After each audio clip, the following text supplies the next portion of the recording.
Ok, vamos lá, gente. Então, capítulo 10. Capítulo 10 é o penúltimo capítulo que a gente vai dar antes do laboratório. E o que a gente vai ter que fazer nesse capítulo é dar mais um passo na questão de como medir as doses, né?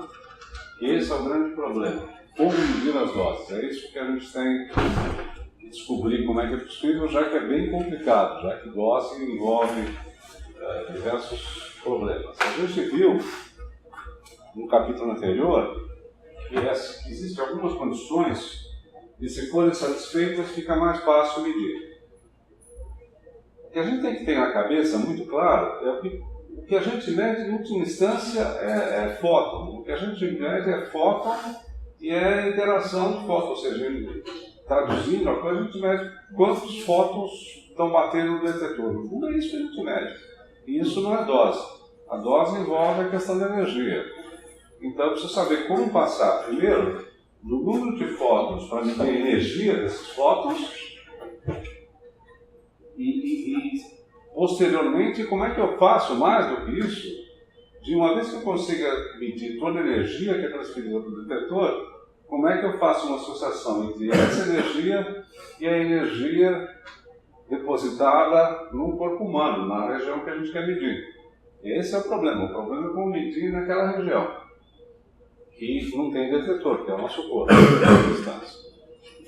Então, nas aulas passadas, a gente viu que existiam 3 condições que tornam isso possível. A condição é RE, CPE e TCPE. Então, sob essas 3 condições, é possível ter número de fótons, ter energia e, como eu dizia na foto, a partir daí saber a dose. A fórmula básica, que era a única fórmula que era necessário saber na prova, a única fórmula que eu não dei, é que dose é igual a quebra de colisão. Né? A única coisa que eu não dei... Professor, Pode falar. não, É importante para isso. Quebra de colisão, e no caso CPE em geral, quebra de colisão é igual a quebra total, porque quebra de radiação, se tiver uma quebra de radiação significativa, ele escapa e não vai ter CPE. E no caso da água, por exemplo, era assim, a gente tinha que o quebra de colisão era igual ao quebra total. mas isso é só no ponto do máximo, não é? Oi? Isso é só no ponto do máximo. Que é onde tem CPE. No fundo, a gente considera CPE só naquelas regiões. Mas sabe que eu fiquei em dúvida na prova? Que você falou que era no meio do corpo, né? No meio do tórax. O paciente lá que você falou tinha o comprimento mais ou menos de 30 centímetros. No 15 é precisava TCPE. pensar um pouquinho. Não, mas não, no meio eu achei que era 15. Aí podia ser TCPE. Tem uma fórmula de dose que é uma para TCPE. Que era dose igual a quebra. Tem CPE no meio. Tem CPE, não? Não, tem CPE. Se você calcular, aí que tá, o truque dessa questão é que você tem que calcular o range. O raio, Calcular o range era só pegar o stopping power, pegar aquela energia, divide pelo stopping power, você sabe qual é a espessura que ele penetrou. Dá 10 a menos 3, dá uma coisa assim ridícula. Então é claro que tem CPE. Tava no vídeo aula. Tá? Quer dizer, essa tinha que pensar um pouquinho, tinha que pensar porque não era óbvio. Como é que você calcula a distância máxima, que é a condição de CPE? Como é que se calcula? Eu tenho energia. Se ele fosse todo em linha reta, como eu sei o stopping power, eu vi quanto que o elétron penetraria na condição máxima, se ele fosse todo reto. Caiu uma questão na TF que era isso, que eu podia calcular o range, por isso que eu sabia. Ah, Que era através do stopping power. Vacilo. Não era difícil, isso aí você concorda, isso aí tinha que pensar um pouquinho para perceber que você tinha CPE. Mas eu me lembro que teve uma aula que você falou, como é que calcula o raio? A rigor, como é que calcula o raio? Aí o Heitor respondeu uma parada que não era, aí você falou assim, não é isso, é isso, isso. Ah, quem disse que eu lembrei? Não lembrei de jeito nenhum. Mas veja, aí é Eu que lembrei que você tinha falado. não é para lembrar. Não é para lembrar, é isso que eu insisto, gente. Quando vocês estudam, não é para lembrar de nada. Vocês têm que saber, vocês têm que olhar aquela coisa, pensar e chegar à conclusão. Pensa no que é stopping power. O stopping power é a energia perdida por unidade de comprimento. Se ele tem uma certa energia, qual é o máximo que ele vai andar? Era essa prova, cara, você tinha que dar uma pensadinha. Não dava, tinha que dar uma pensadinha. E também vocês viram que a prova, eu não dei em cima de provas anteriores. Isso eu aprendi com vocês. Que dar em cima de provas anteriores, vocês garantem em algumas questões. Eles tinham prova anterior. Oi? Eles tinham prova anterior. Ótimo.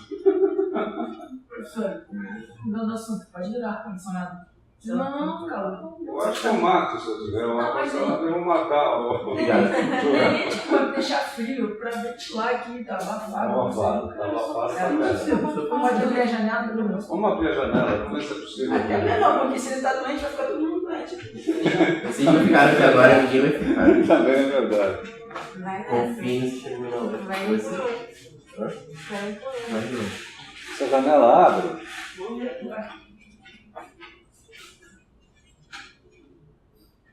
Mais 15. peraí. Ah, não. Isso, tá bom. Isso, tá bom.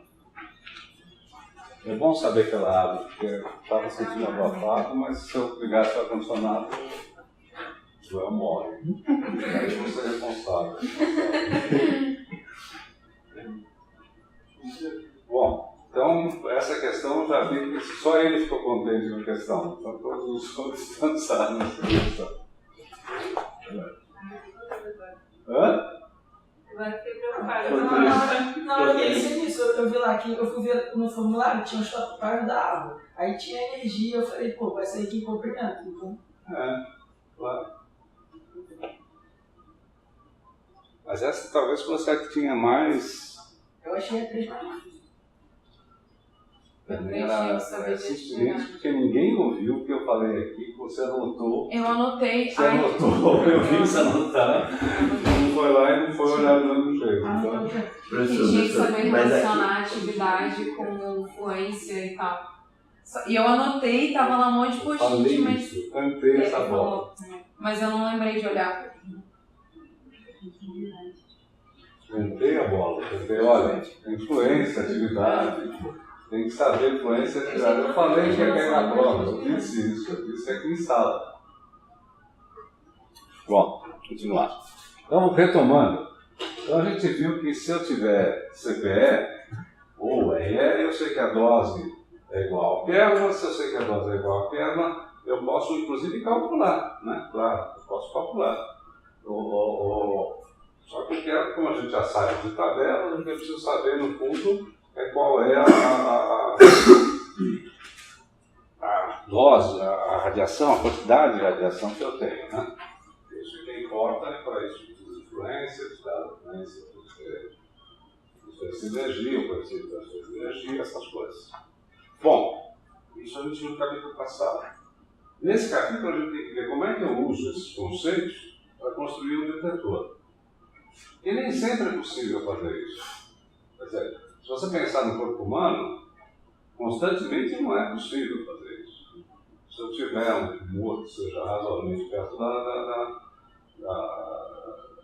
pele, não tem jeito de calcular. Então tem que saber como que eu uso isso e como é que eu posso usar esses conceitos em meu benefício e a partir daí criar uma condição de CPE ou de RE para que eu possa medir a dose no detetor e, consequentemente, que eu possa medir também a dose no corpo que eu quero saber.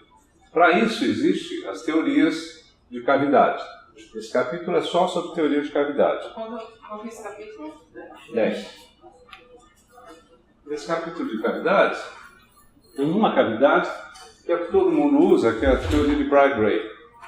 As outras são só melhorias nessa teoria de Bragg-Gray, no sentido de aproximar mais a realidade.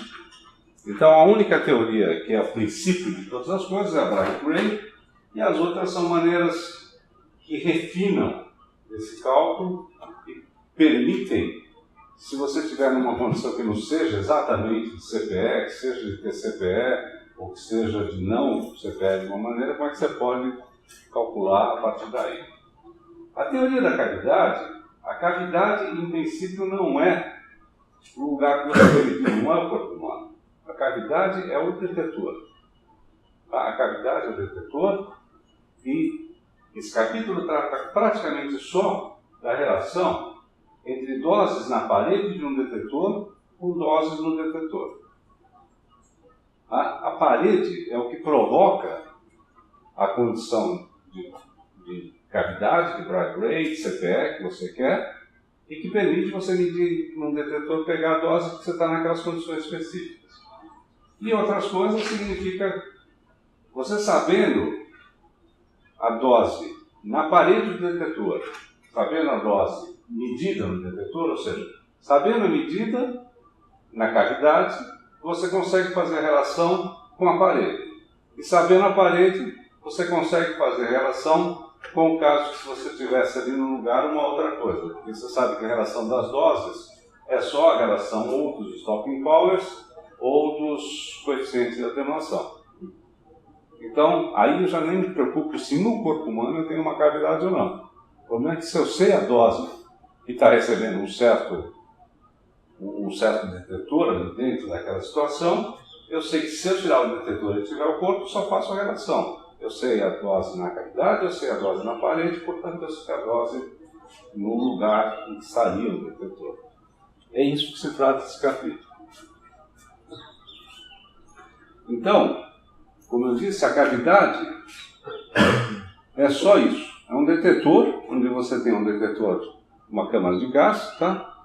Onde você tem 2 filamentos ou um filamento, você ioniza o gás e você coleta a energia, coleta as partículas. Coletando as partículas, você sabe qual a energia necessária para dissociar, mede o número de partículas com a coisa, você pode calibrar isso de tal maneira a você conseguir qual é a dose dentro da partícula. Sabendo a dose da partícula, você eventualmente, dentro da cavidade, você sabe qual é a dose na parede que você está gerando. E essa parede, a parede do detetor é fundamental, porque a parede do detetor é o que cria a situação de cavidade e cria a situação de CPE. Eu não sei se eu entendi direito. Você pode repetir aquele começo, pelo menos os últimos 15 segundos que você falou agora, aqui atrás, no último slide. Sobre que é se você sabe o que tem no detetor. Por que você... Se você sabe a dose que tem no detetor, aí você no lugar, aí se você tira. O problema é o seguinte, eu tenho um corpo irradiado, vai estar irradiado no lugar. Eu quero medir a dose. Esquece um pouquinho, suponha que seja um Phantom e eu coloco um detetor dentro do Phantom. O Phantom, ele tem paredes, ele pode não estar numa situação de CPE, etc. Mas o detetor eu posso garantir que ele está em CPE. E se eu faço as paredes de um material tal que obedeçam às condições CPE, que dentro da cavidade, que é onde tem o detetor, que é o gás, que é um detetor a gás, esse detetor a gás, ele coleta alguma coisa, ele pode medir. Qualquer detetor a gás sempre pode medir, a dose. Tá? Todo detetor a gás, ele pode, porque você tem... Basta uma questão de calibração. Você joga uma certa radiação, você vê quantas partículas foram ionizadas, se ele pode ser proporcional, calibrado, você sabe qual o número de partículas, sabe a energia, você sabe o número de íons que formou, então você sabe a dose. Se for CPE, eu sei a dose dele e sei a dose que tem nas paredes. Porque as paredes são feitas de maneira a garantir que aquele volume interno está em CPE. Tá? E sabendo essa dose, a dose das paredes, se eu tirar esse cara daqui, eu sei qual a dose do material que vai estar lá no meio, qualquer que seja o material, independente de ser CPE ou não. E a CPE só foi importante para medir a relação entre o detetor e a parede. E aí, assim, naquele volume, eu sei a energia por quantidade de massa. Se tiver qualquer outra coisa ali, eu sei a energia e quantidade de massa. Então vai ser só uma relação entre os stopping powers ou entre os coeficientes de atenuação de energia, de absorção de energia. Né? Melhorou? Eu repeti exatamente a mesma coisa. Como o material é feito de maneira a garantir que tem CPE dentro? Oi? Como que as paredes são... Você constrói ele dessa maneira. Tá. Uma das coisas que você tem aqui, você veja que você tem uma camada muito fina de gás. Camada muito fina garante que você está ali no máximo. Uhum. Tá bom? Mas aí tudo conta, né? Composição atômica. Tudo. Conta o gás. E aí a parede é escolhida de tal maneira que você garante que a carga elétrica aqui, que percorre aqui, a distância máxima de percurso da carga elétrica, a distância é menor do que a distância entre a parede e o detetor. E a câmara de gás. Tá? Em geral, a câmara, ele nem tem isso aqui é fechado praticamente. Tem só um tubinho de gás com os canos e todo o conjunto fica dentro de uma condição de CPE. Esse desenho nem é completamente claro nesse sentido. Então vocês vejam que antes a gente falava em CPE, TCPE e RE só para o pequeno volume dentro de um volume grande, de mesmo material. Aqui a gente tem uma parede entre um material e outro. Então a gente cai naquele limite que é eu estar perto da borda do material. Ou seja, eu tenho uma fase de build-up, né? Que ele vai atingindo um máximo e depois ele atinge o máximo. O que eu garanto é que aqui no meio ele está no máximo. Tá? Daqui para cá, ou seja, esse pequeno volume tem que estar, considerando só esse material, tem que considerar todo, ele está bem aqui no máximo e não tem nem para lá nem para cá. Tá? Ele está na condição de CPE. Então, o que eu quero é justamente descobrir a relação entre a dose no detetor, que eles chamam de probe, e a dose que teria no meio se eu não tivesse um detetor, se eu tivesse um meio aqui dentro, por exemplo, o corpo humano. Então esse é o objetivo que eu tenho. O que eu tenho é partículas carregadas. Essas partículas carregadas que são formadas, elas estão atravessando aqui essa região. E eu vou exigir, inclusive, que ela tenha CPE. Se ela tiver CPE, o número de partículas que entra é igual ao número de partículas que saem. Tudo relacionado com aquelas questões que a gente viu no capítulo 4. Tá? Então eu tenho isso, eu tenho uma camada muito fina para garantir que eu esteja no limite, no máximo, que seja constante a entrada e a saída da radiação, e é isso que eu vou trabalhar. Aqui eu fiz um parênteses só para colocar como é que são esses detetores. Vocês vejam que os detetores são câmaras de ionização, né? As câmaras de ionização, elas não usam necessariamente ar livre. Algumas usam. Por exemplo, tem algumas câmaras, mas essas câmaras para ter ar livre, como a seção de choque de interação é muito baixa, ela tem que ser muito grande. Então são pancakes muito grandes e são pouco práticos porque você não consegue medir a dose num lugar específico, num fato. Você precisa... Ela é muito bom para medir exposição.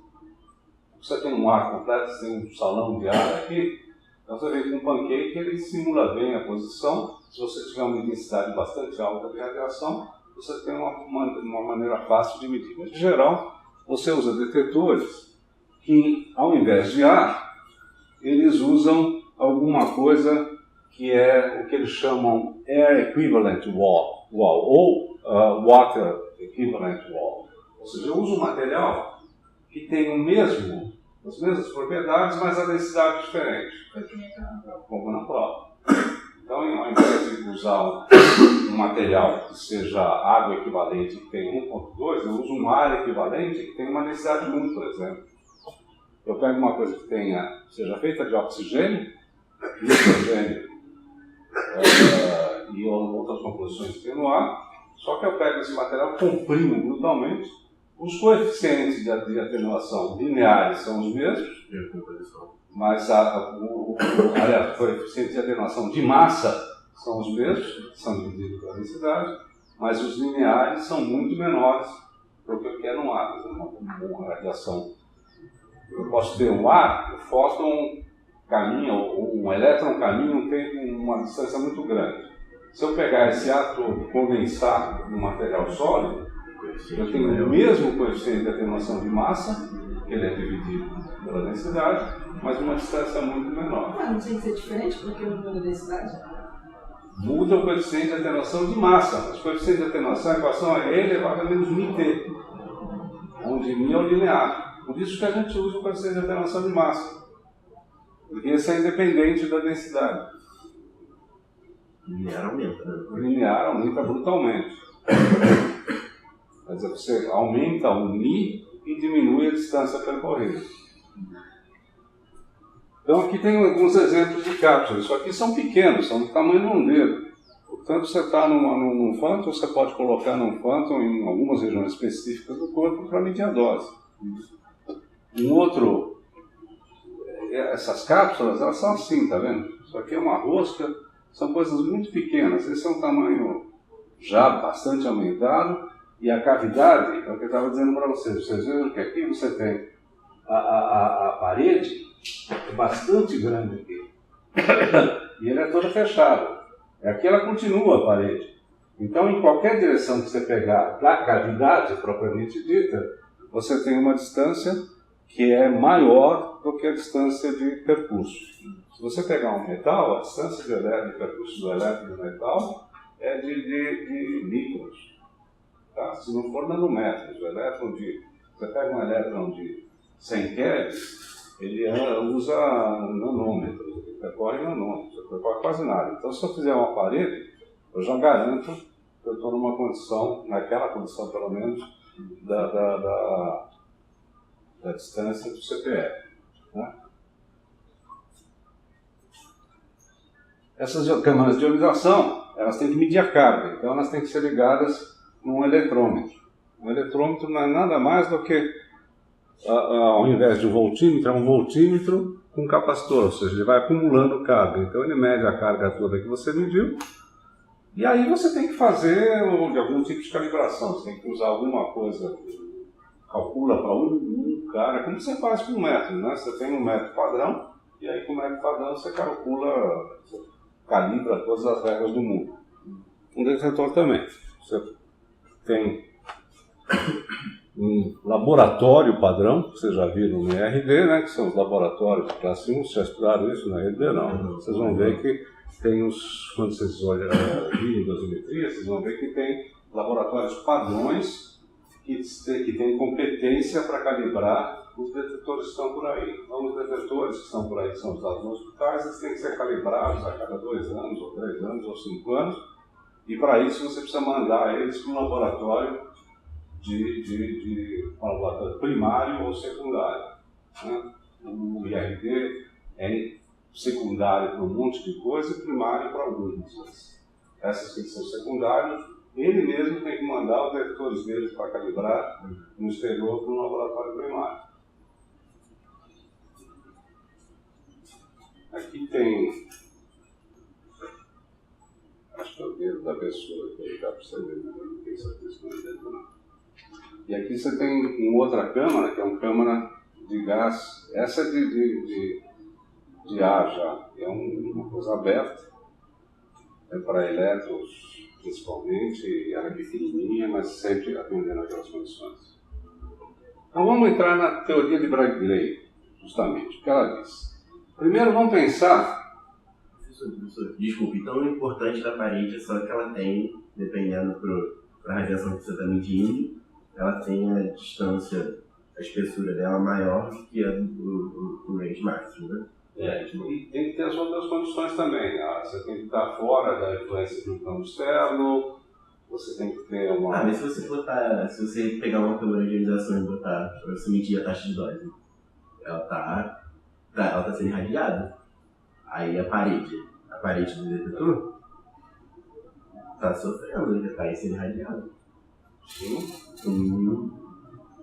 Um campo... suponho que seja fóton. Um fóton, isso. E isso está naquela condição de CPE com a fonte longe.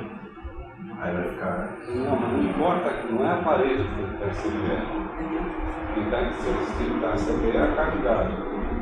Então, isso eu falo, que a parede tem que ter as condições de CPE. Isso. O que acontece é que você está entrando para a radiação, ela tem que ser um campo uniforme. Se ficar um campo todo distorcido, ela não vai funcionar. Então, suponho que você tem um campo uniforme, ausência de campos externos, A hora que ele entra nessa interface, nessa primeira interface, ele vai sofrer um processo, a dose produzida vai aumentando, chega no máximo e depois decai. Para você medir dose, e para a dose ser igual a tudo que você está medindo, você tem que estar no máximo. Por isso você tem que ir lá para o fundo. É isso, é específico. Tem que ir lá para o fundo, não pode ser muito profundo. Se for muito profundo, você já pega a curva de descendência. Você tem que pegar a curva no máximo e constante. Tem que supor que dentro da cavidade a intensidade é constante. Ou seja, dentro da cavidade tudo que entra é igual ao que sai. Na parede, não. Não, professor, tipo, aquele volume invisível, ele tinha definido antes que tinha CTA. A borda desse volume é a parede, no caso. A borda do volume, a borda interna. Pequenininho. Interna é a parede. O volume pequenininho é a cavidade. O volume grande é o detetor. E a borda do volume pequenininho é o ponto É a máximo. parede. É a espessura. Ela é constante, né? Não é só na borda. O ponto de máximo, lembra que aquilo lá, a curva que você tem subindo e descendo, é quando você está usando uma escala muito grande. Na casa de CPE, ele é constante. É como se fosse aquele máximo, mas é como se você expandisse bastante aquela escala, e aquele ponto de máximo vira uma constante. Você expande. A cavidade tem que ser a constante. A cavidade tem que ser constante. O que entra tem que ser igual ao que sai. Faz sentido. Agora, comentando já. Isso só acontece quando você tem o que entra igual ao que sai. Para que isso seja verdade, o que entra tem que ser igual ao que sai, você tem que ter constante. A curva de dose ou de penetração tem que ser constante ao longo da cavidade. Bom, então, você tem duas coisas. Você tem a parede, entre dW é sempre wall e dG é sempre cavidade. Por que é dG para cavity? É porque é de Bragg-Drake. Não me pergunta mais do que isso, que é tudo que eu sei.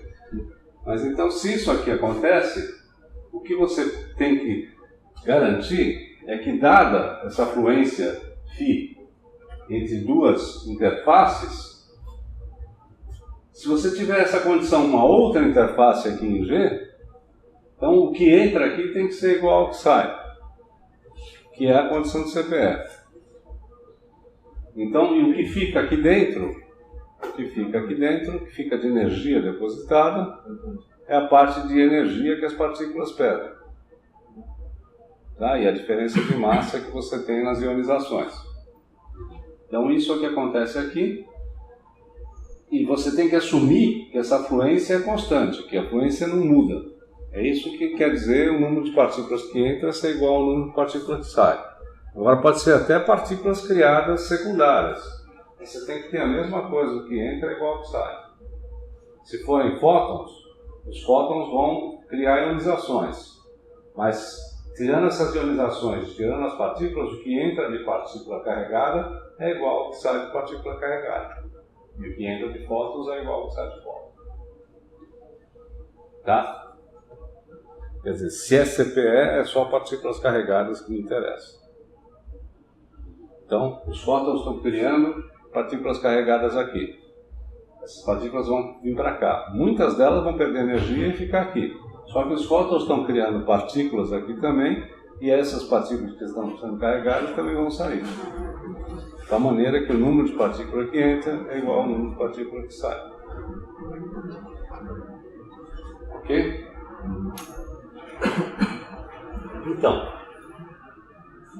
se eu tenho uma fluência, o número na cavidade, a dose na cavidade é a fluência versus o stopping power para aquelas cargas que estão entrando. Tá? Stopping power para a energia T. T aqui é energia cinética. Então, claro, fluência é número de fótons por unidade de área. Está entrando é igual que está saindo. Agora, se eu colocar stopping power, é a quantidade de energia que foi transferida para aquele material. Certo? Então, isso é a dose no W. Se você tem lá fora O dW é a mesma coisa, só que é para partículas carregadas na parede.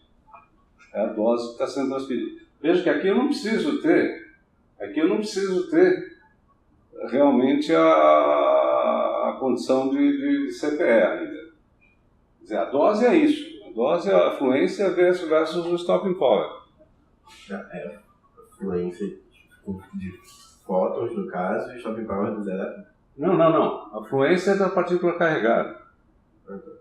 Por isso que eu não estou ainda nas condições de equilíbrio. Não preciso ter essas condições de equilíbrio. Só que havendo partícula no fluxo de partícula carregada. Então só tem partícula carregada aqui. Está contando só partícula carregada. Então se eu tenho só partículas carregadas, essas partículas foram criadas por fótons, eventualmente. Mas eu estou contando só as partículas carregadas. Então você tem aqui a dose em G, a dose da parede, o capítulo 8, item 5, ele relaciona as duas doses e diz que as doses é igual à relação dos stopping powers. Portanto, eu sei a dose no G, posso medir a dose em G, sei também qual é a dose da parede. Tá ok? Isso, claro, eu tenho que. A condição básica aqui é que o φ seja contínuo. φ ser contínuo já é uma condição, está implícita a condição de CPE. Para a fluência ser a mesma na entrada e na saída, está supondo aí, subrepticiamente, que você tem CPE, junto com as outras condições. Tá?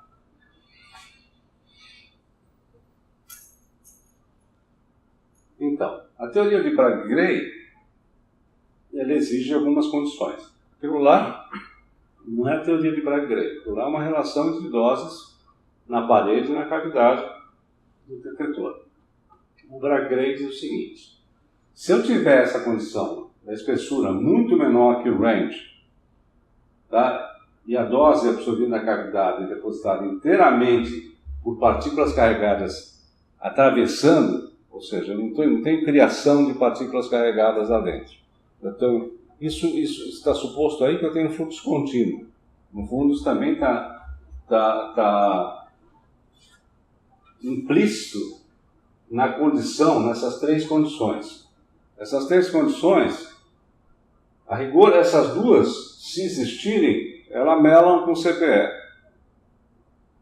Tá? Se eu tiver backscattering, ele eventualmente vai sair da parede, e se vai sair da parede, eu não tenho mais o fluxo contínuo.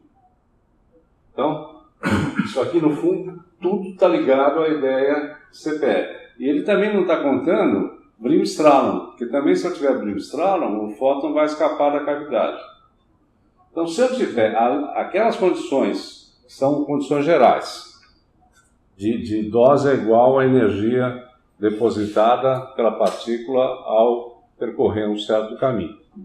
Tá? Porque aquilo é a definição do stopping power. Então, se eu tenho aquela condição de stopping power, e se eu tenho também essas condições de CPE, então aí eu posso fazer algumas coisas interessantes. Uma das coisas que isso aqui ainda não é, isso aqui é uma definição simplesmente, não é ainda a história da Bragg-Gray, mas ele só define o que é stopping power médio. Tudo que ele está fazendo aqui é o seguinte: se eu tiver que as fórmulas que eu tenho ali anteriores, essa fórmula aqui, essas fórmulas aqui, elas estão supondo uma energia. Tá? Agora, em geral, eu tenho espectro. Então, se eu tenho espectro, ao invés de usar uma energia, eu vou usar a energia média. Então, essa fórmula aqui, a única coisa que ela faz é definir o stopping power médio, quer dizer, ou energia média, se você quiser. Tá? O stopping power é isso aqui, mas no fundo isso aqui é o stopping power médio. É stopping power médio porque eu estou ponderando o stopping power pela fluência.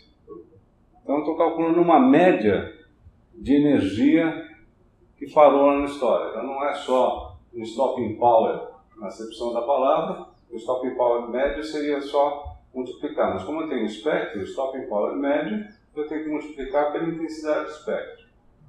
Está claro como é que eu faço essa média? O que significa essa média, nessa forma? Está claro para todo mundo? Se não tiver, a gente tem que entender.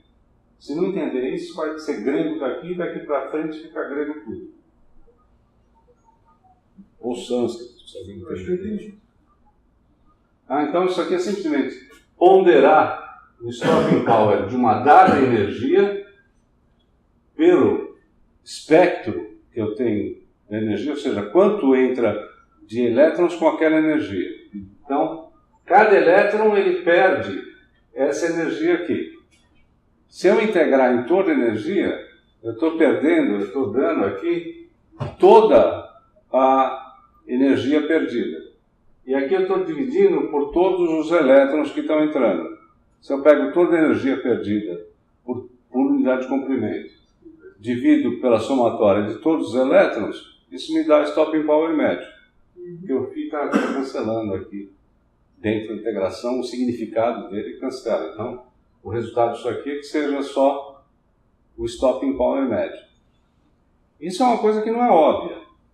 O que está escrito aí é que se eu tenho um feixe polienergético, tá? Por exemplo, um feixe com um espectro complicado, passando através do meio, eu não preciso pegar cada uma dessas energias, multiplicar pelo stopping power para calcular quanto é que ele perdeu no total. Eu posso simplesmente pegar o total da fluência e multiplicar pelo stopping power médio. Se eu pego a fluência toda vezes o stopping power médio, me dá a energia depositada no material. Tá? Se eu fizer a integral da fluência vezes o stopping power médio, isso me dá, em última instância, isso aqui se eu posso retirar, né? Essa fórmula aqui é igual a isso aqui, eu só estou reproduzindo. Isso aqui vai me dar, em última instância, a dose dividido pela fluência. Ou seja, a dose é igual a fluência vezes o stopping power médio. Isso vale dentro da cavidade, né? Isso vale para a parede e para a cavidade. Eu ainda não entrei nas condições de CPE ainda. Isso é simplesmente aquela fórmula para um espectro, a fórmula que estava lá atrás, para um espectro policromático. Então, para o espectro policromático, a dose na parede sobre a dose de G é a razão entre os stopping powers de massa médio, entre a parede e a cavidade, e que tem uma notação aqui específica, isso é só uma forma de notação. Ele escreve essa razão como esses dois índices, stopping power de massa entre W e G. Então, isso aqui é uma maneira de escrever, uma definição. Esse S barra aqui, GW, é a razão entre os stopping powers da parede e da cavidade, sendo stopping power de massa. Está claro?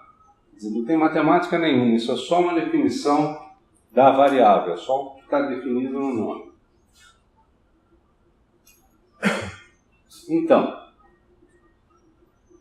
agora sim, se eu tenho um stopping power, então vale a dose é igual à carga, tá? É igual, aqui ele pegou, ao invés de pegar energia vezes stopping power, a dose é energia, né? Energia por quantidade de massa.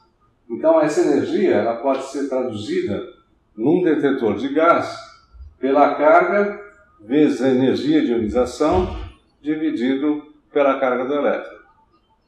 Quer dizer, isso aqui no fundo é número de elétrons produzidos vezes número de ionizações produzidas vezes a energia de ionização média dividida pela massa. Também não tem... Pode parecer confuso, mas é óbvio, são todas relações óbvias. Vem das relações anteriores que a gente tinha dado. O que a teoria de Bragg-Gray diz é que, no caso daquelas condições de CPE, etc., como dW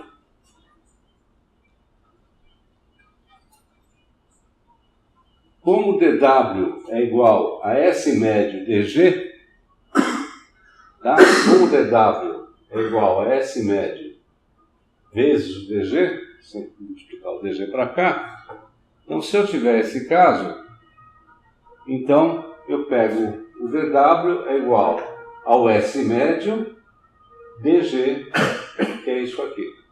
Isso é a exposição? Oi? A exposição? Não. Essa pergunta é interessante porque a exposição fala para o ar, né? Por isso que não está dividido por 3,97. Isso depende de qual gás que eu tenho na minha cavidade.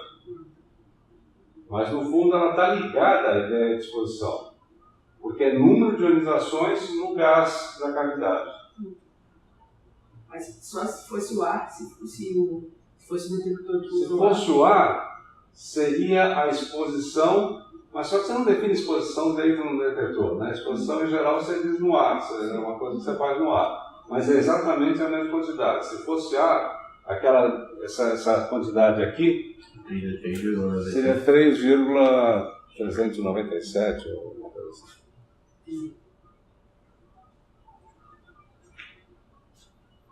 Então, com isso, permite você conhecendo o material da cavidade da parede e medindo a carga que você está produzindo, permite que você saiba qual é a dose no meio e em volta da cavidade BG, em volta da cavidade BG da parede. Tá? Então, essa forma permite que você, conhecendo o que você mede no gás e a relação dos dois materiais, você sabe qual é a dose que você tem nas paredes, que é o material em volta. E agora que vem o truque. O problema é o seguinte, mas a gente viu já nas condições de CPE que a relação entre o DW, entre dois materiais, né, quando tem uma interface, a relação entre eles nas condições próximas de CPE, eu sei que a relação entre eles é igual à relação entre os termos ou entre os top power. Então, se eu fizer isso, eu poderia pensar num outro material que estivesse no lugar do DW. Eu faço uma relação entre as características dos materiais e substituo, em vez de DW, um outro material, desde que no outro material também tivesse top power, também tivesse condições de CPE. Então, aí que você usa a coisa. Desde que você conseguisse um detetor cuja parede tenha a mesma condição que o que você quer medir. Então, se você tiver uma parede que também satisfaz as condições de CPE, se for, por exemplo, o corpo humano, então você pode simplesmente fazer uma relação entre os stopping powers e aí você tem a dose que seria depositada no material. Mas é claro que você precisa ter, naquela dimensão de parede que você tem que substituir, tem que ser possível substituir, por exemplo, o tecido humano por músculo, e tem que também o músculo criar as mesmas condições de CPE. Então, se você puder colocar músculo na condição da parede e ainda tiver CPE, eu posso fazer a transição diretamente entre o que você mede e a dose que seria depositada no tecido. Por isso que eu tenho 1 zilhão de dosímetros diferentes. Porque para cada condição que eu vou medir, eu preciso de um dosímetro diferente para que satisfaça essa condição de poder substituir por tecido e ainda conseguir uma condição de CPE. Tá? E esse é o truque, não é qualquer detetor. Eu tenho muitos detetores diferentes. Para cada procedimento que eu tenho, para cada energia de tubo que eu tenho e para cada parte do corpo humano que eu tenho que usar um tipo de detetor diferente que acabe satisfazendo as condições de CPE. Portanto, não pode ser qualquer material. Se eu substituir chumbo por tecido humano, eu precisaria de uma espessura de tecido humano muito grande para ser equivalente àquela tonação depósito de energia que eu tenho no chumbo. Então, como isso não é possível, chumbo seria uma péssima escolha para fazer um detetor.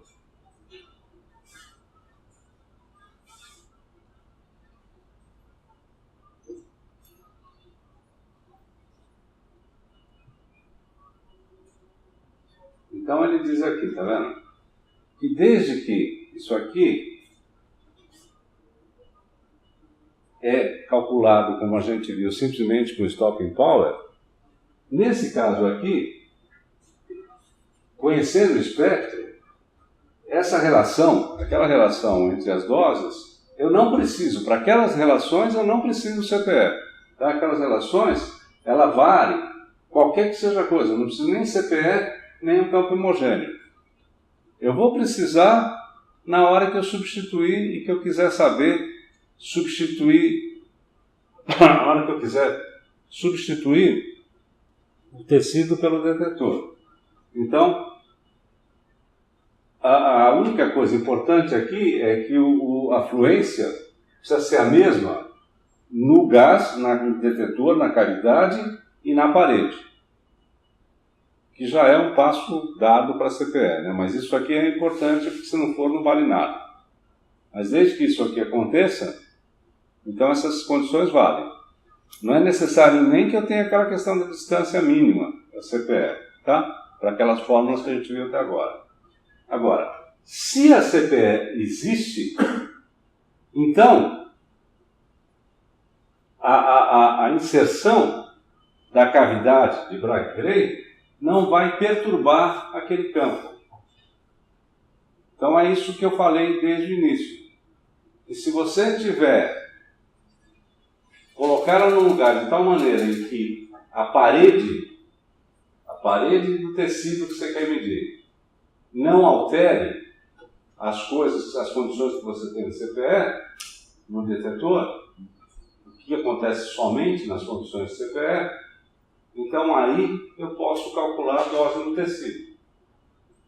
Ou seja, a relação entre as doses da parede e do gás no detetor valem sempre. Eu não preciso ter nem campo uniforme, nem CPE. As condições são importantes para que aquela condição de Bragg-Gray valha para terceiras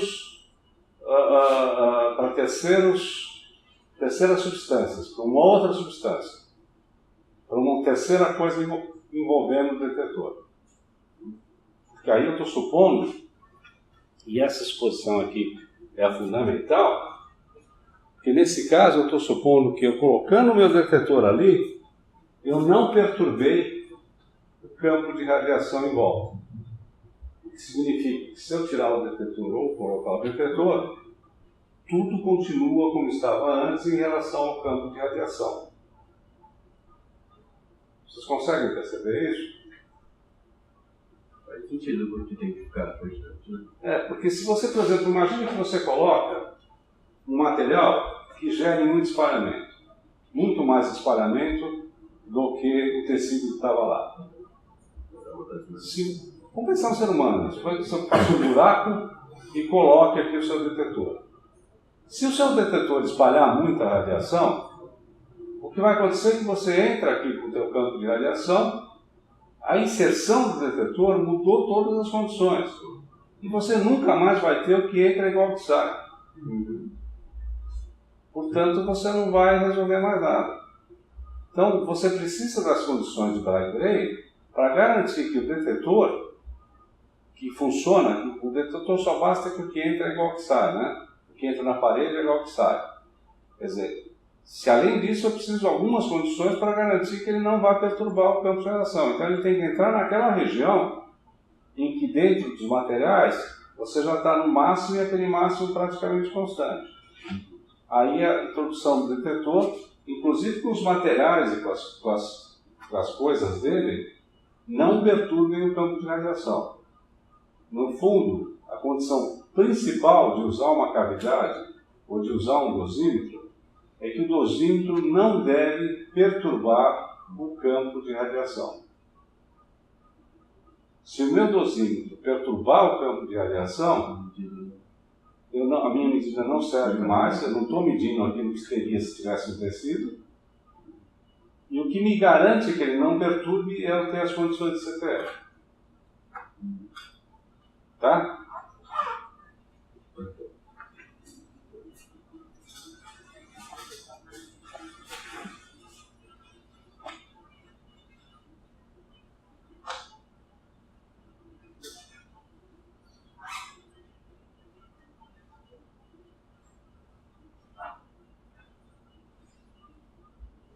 Então essa é a condição principal traduzida para português.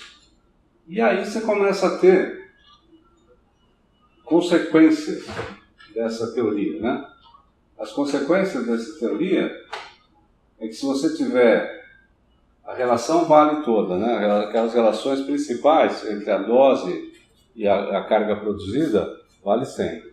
Se eu trocar o gás 2 por um gás 1, simplesmente o que acontece, a densidade desses gases vai ser diferente, e o que você vai ter, em última instância, o volume vai ser o mesmo, só que a massa, né? Densidade vezes volume vai ser a massa. Essa massa aqui vai dar uma diferença entre as duas massas, vezes a energia média de organização, que varia, vezes o stopping power, a razão do stopping power entre G2 e V1 aqui. Aqui não é W, porque eu estou fazendo dois gases dentro do detetor. Estou preenchendo o meu detetor com dois gases diferentes. Se eu preencher com dois gases diferentes, aparece G1 e G2 e eu tenho as condições aqui. Outra consequência que eu tenho, possível, é que eu posso ter duas câmaras, diferentes volumes, com diferentes materiais. Ou seja, eu posso ter não simplesmente... eu posso ter paredes diferentes e volumes diferentes. Pode ser tudo diferente. Se for tudo diferente, eu tenho que entrar o Mi médio de energia das duas paredes, quanto é que é absorvido em cada uma, e a razão de volume entre V1 e V2. Isso aqui é simplesmente Q2 sobre Q1, é a quantidade de carga positiva produzida. Se você vier nessa equação aqui,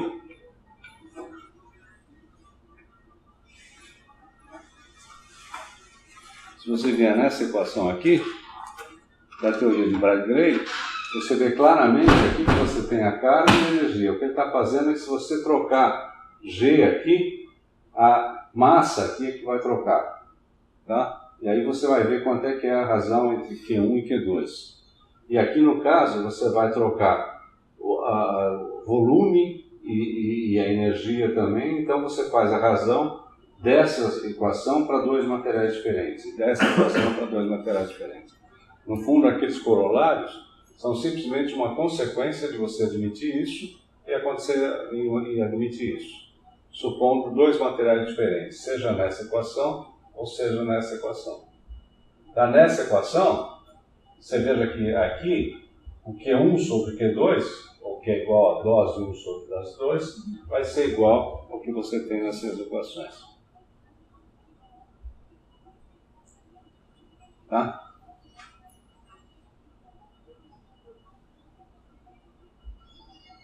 Idem aqui embaixo. Aí vem o Spencer.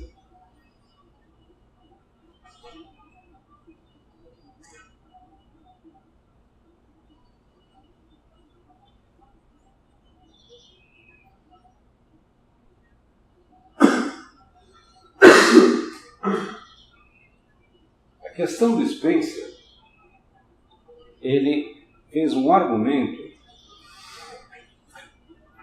para chegar à conclusão da teoria de Bragg-Gray. Então ele só faz um raciocínio, é o mesmo Bragg-Gray, essencialmente com as mesmas condições, só que o que ele vai fazer é verificar de uma maneira um pouco diferente a história. Uma pequena cavidade, um médio G, rodeada por um meio homogêneo W, que contém uma fonte radioativa homogênea, emitindo N partículas por grama. cada uma com energia cinética T0, com uma energia só. Veja que aqui, ao invés de considerar um campo externo de radiação, ele está considerando aqui uma fonte homogênea dentro da radiação. No fundo, ele vai fazer uma derivação que ele vai ter que chegar à conclusão que ele está perto do CPE para aquele primeiro caso. CPE com uma fonte radioativa, Uma fonte de gravidade, né? Foi dentro da cavidade, não foi? Não, na parede. A fonte está distribuída na parede. Ah, tá. Tá? Uhum. Então, a cavidade ela tem que estar bastante longe dos limites para que você tenha a CPE, ok? E ela, dentro dela, propriamente dito, ela tem que estar o que entra igual a sair. Então, elas são as condições que têm que ser satisfeitas de tal maneira que não tenha de estralo, que ele não está acontecendo, e que eu tenha as condições de CPE. Nesse caso em particular, se eu tenho CPE, eu posso dizer que a dose em um dado ponto é igual ao Kerman, eu estou falando de paredes, tá? A dose na parede é igual ao Kerman na parede. Veja que essa situação é um pouco diferente daquela situação de definição de CPE. Porque o que eu estou considerando é um volume dentro da parede que tem CPE, que é onde eu vou colocar o gás. Mas o gás é muito pequeno, de tal maneira que não altera, não perturba nada. Mas ele não tem fontes, por exemplo. Dentro do gás não tem fontes, tem na parede só. Tá? Só que essa coisa é tão pequenininha que não altera a situação toda. Tá? Então o que entra é igual ao que sai e não vale Bremsstrahlung. Quer dizer, ele está produzindo só partícula carregada. E dentro do gás eu tenho que entra a partícula de gás carregada entrando é igual a partícula de gás saindo, carregada saindo, portanto eu tenho CPE. Então nesse caso, a dose na parede é igual ao Kerman. Como não tem Bremsstrahlung, eu não preciso falar em Kerman de colisão, porque Kerman de colisão é igual ao Kerman total aí. Se não tem Bremsstrahlung, não tem Kerman de radiação. Então é só o Kerman. Então isso aqui é igual ao Kerman, que é igual a NT0. NT0 é o número de partículas vezes a energia cinética delas. Tá? Que elas estão perdendo que está ali dentro. Se eu tiver um espectro, eu simplesmente integro as coisas. Então, no espectro, eu sei que é número de partículas por stopping power. Essa é a definição que ele fez aqui. Tá? Isso aqui é só uma definição.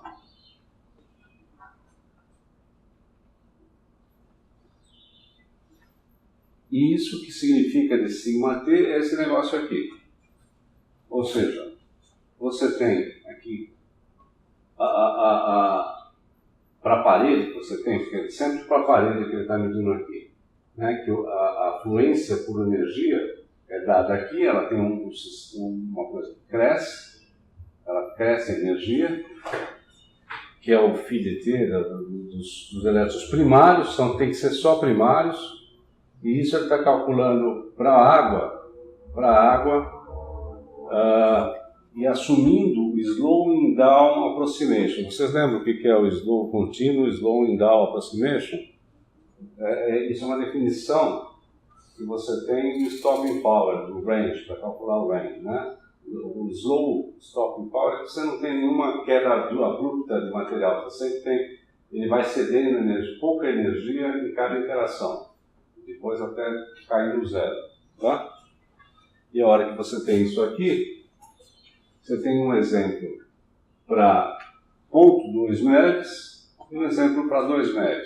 É claro que para 2 MeV, o elétron, a energia do elétron daqui, ele começa com energia de T0, de 2 MeV, e a fluência que você tem em termos de energia vai variando. Claro, à medida que eu vou crescendo a energia do elétron, vai cada vez mais aumentando a fluência. Esse é o espectro de coisas que você tem dentro do material.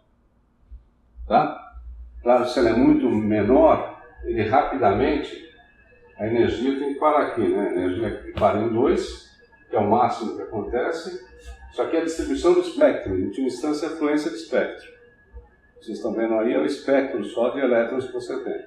Então, se você tem elétrons de ponto 2 MeVs, esse aqui é o espectro que você tem dentro da câmara, porque ele vai aumentando, depois cai, e a tua região de equilíbrio aqui é muito grande, enquanto que aqui você praticamente não tem região de equilíbrio.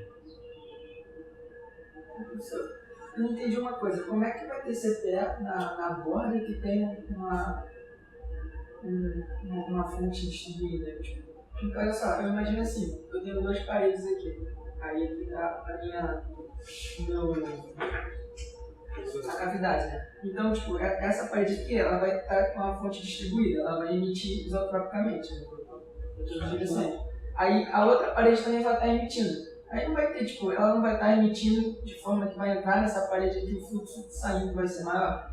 Porque, ó, tem uma parede aqui, essa vai emitir pra cá e essa aqui também emite pra cá. Não, mas aqui a outra parede vai emitir pra cá. Vai emitir pra cá, sim, mas vai entrar 2, porque essa aqui já vai estar emitindo pra lá e vai entrar dessa que vem pra cá. O mesmo acontece do outro lado, né? Você bota o menos na equação de um lado, o menos na outra equação do outro lado e coloca tudo do outro. Essa nota é isso aí. Não pode pensar separado, então, as paredes. Não. Não pode. É, como se fosse uma parede. Bright gray, quando você fala bright gray, tem que ser sempre 2 dentro de escuros. Você não pode pensar só numa divisão. Numa divisão só, o que acontece é isso, a gente tem um build-up da coisa. Uma divisão, mas o que acontece é do outro lado também. Então, do outro lado se cancela, tudo que entra, qual que sai.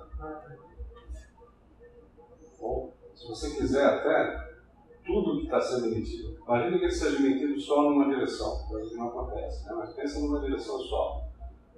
Aqui está a parede, as 2 paredes. Aqui está se passando. Mas a condição de bright gray exige que você não altere o campo de radiação. Então todas essas partículas que estão entrando aqui estão saindo por ali. Por quê? Porque está acontecendo troca de energia e no final está saindo a mesma quantidade do outro lado. Entendeu? Você precisa das duas. A condição do CPE sempre vale em função das duas. Sim, professor, desculpa, não sei se eu entendi esse gráfico direito. Então, esse gráfico é fluência de elétrons em função da energia. E esse aqui é energia. Então, se você tem uma fonte de 2 MeVs com energia cinética, o que acontece é que a fluência lá dentro, pega só o gráfico inteiro aqui. Logo aqui no começo da energia, o teu espectro vai ter o build-up, ele vai ter que crescer para atingir o teu equilíbrio durante os 2 MeVs. Porque no início a fonte não vai entregar energia nenhuma. A hora que os 2 MeVs estão entrando, no início ele não cria nada. Então lá dentro ele não está gerando energia nenhuma. Então a fluência dele, a hora que ele está entrando, se quiser pode ser o contrário. Tá? Entra com 2, depois vai caindo na hora que sai no final. São 2 maneiras de você ver o equilíbrio no espectro de fluência.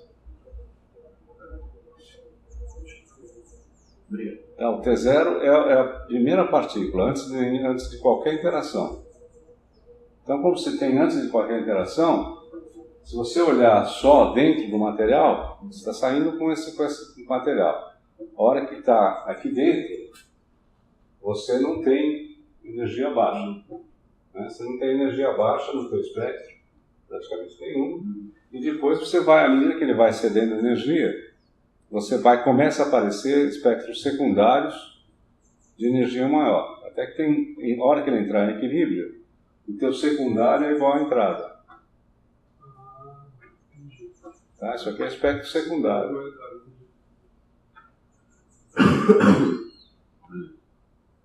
Tá? E aí, por que o de menor energia cresce mais rápido? A rigor ele não cresce mais rápido, porque ele está pensando que você tem a mesma quantidade de elétrons. Certo. Se você tem a mesma quantidade de elétrons, o integral tem que ser a mesma, aproximadamente. Ah, tá. Entendi. É isso que ele quer dizer. Então, o que acontece? Ele não pode passar de 0,2, porque 0,2 é a energia máxima que tem. O que acontece com essa coisa aqui de 0,2, ele, se é o mesmo material, ele não vai conseguir, ele começa do zero. Quando ele conseguir atingir o máximo, ele já chegou no limite e não vai ter campo de radiação constante. Portanto, você não tem CPE.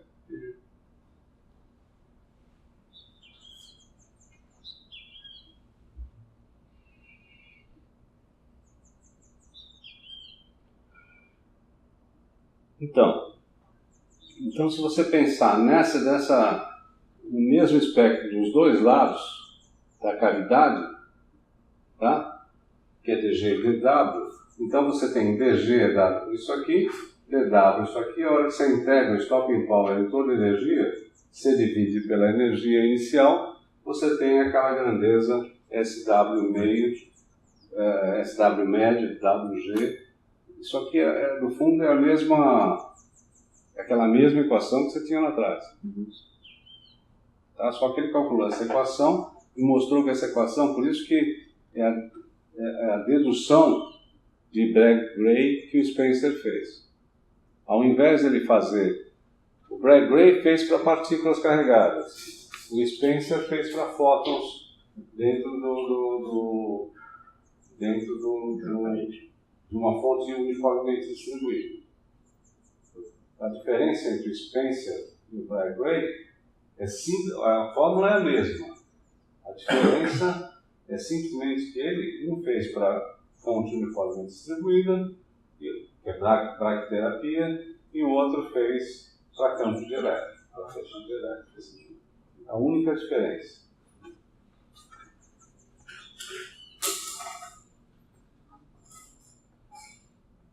E ele corrigiu isso aqui, permitindo que tivesse bimistralo.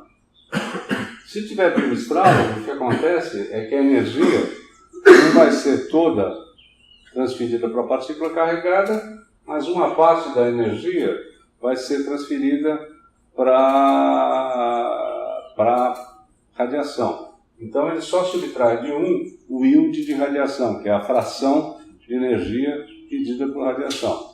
Então, com isso aqui, ele reduz a energia disponível dos fótons e a fórmula continua essencialmente a mesma.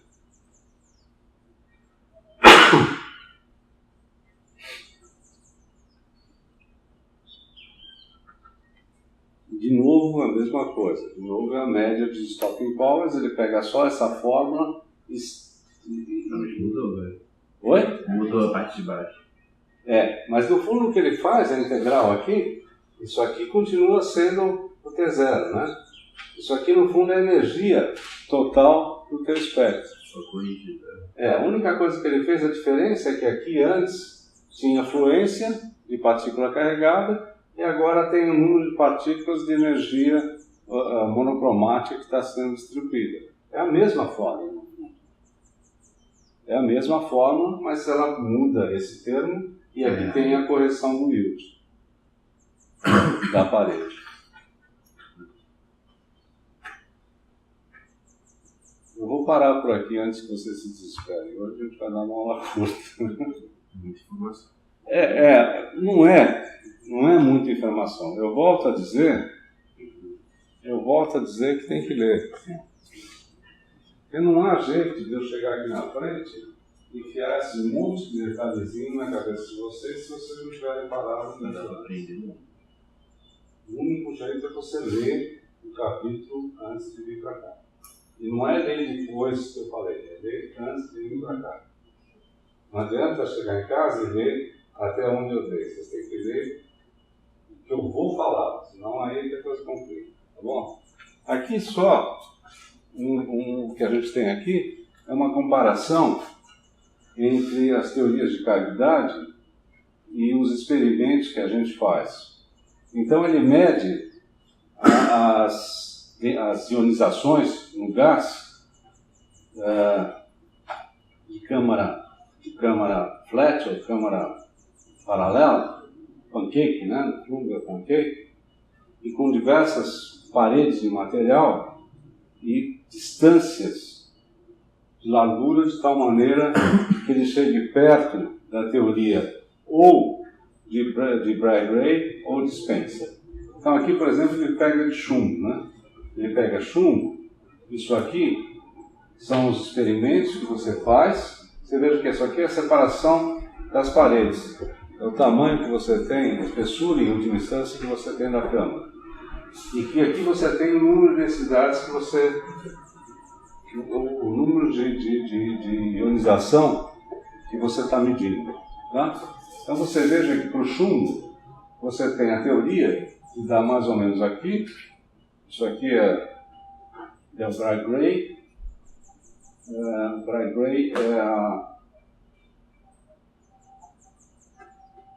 Bragg-Ray é constante, né? Bragg-Ray é constante. Bragg-Ray é constante porque, dado uma espessura, você tem... É uma constante, você tem a espessura constante, você tem o stopping power, você tem a energia toda que ele deposita, não varia. Então, se você colocar só o stopping power do Bragg-Ray daqui, se você colocar a correção do yield, que é a correção de radiação do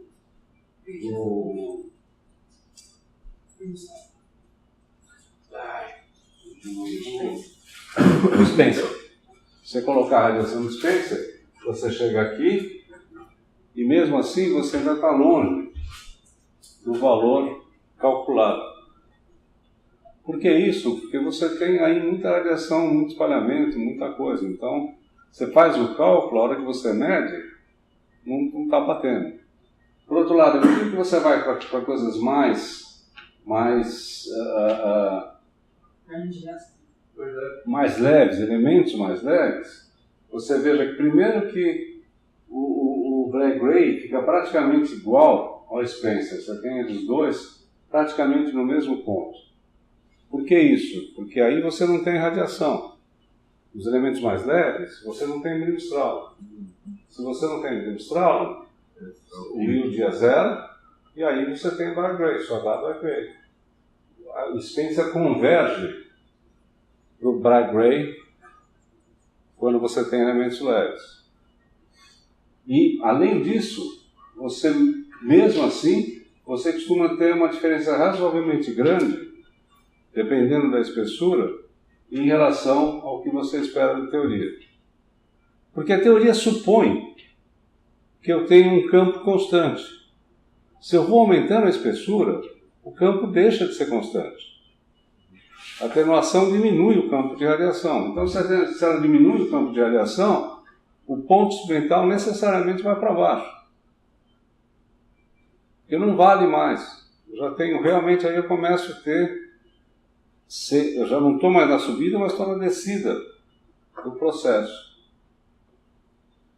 Portanto, o experimental dá diferente, tá? Essa curva, por exemplo, vocês têm que saber explicar essa curva durante uma prova. Por que acontecem essas coisas e por que é esperável que o experimental dê longe dos dois e por que aqui ele está longe do Bragg-Ray e aqui ele está muito perto do Bragg-Ray. A ponto de aqui está quase tudo junto. Aqui funciona bem. Se eu tiver uma coisa de carbono, coisa alumínio, carbono, funciona bem. As duas teorias funcionam bem, se bem que o material aqui ainda está, mesmo para alumínio, ainda tem um material... Corrige esse problema? Ué? Tem alguma outra teoria? Tem. A gente vai ver que são as outras teorias. A teoria de Bohr e tem teorias aproximadas que trabalham com instabilidade de tamanhos diferentes. Ok, gente? Por hoje chega. Terminado.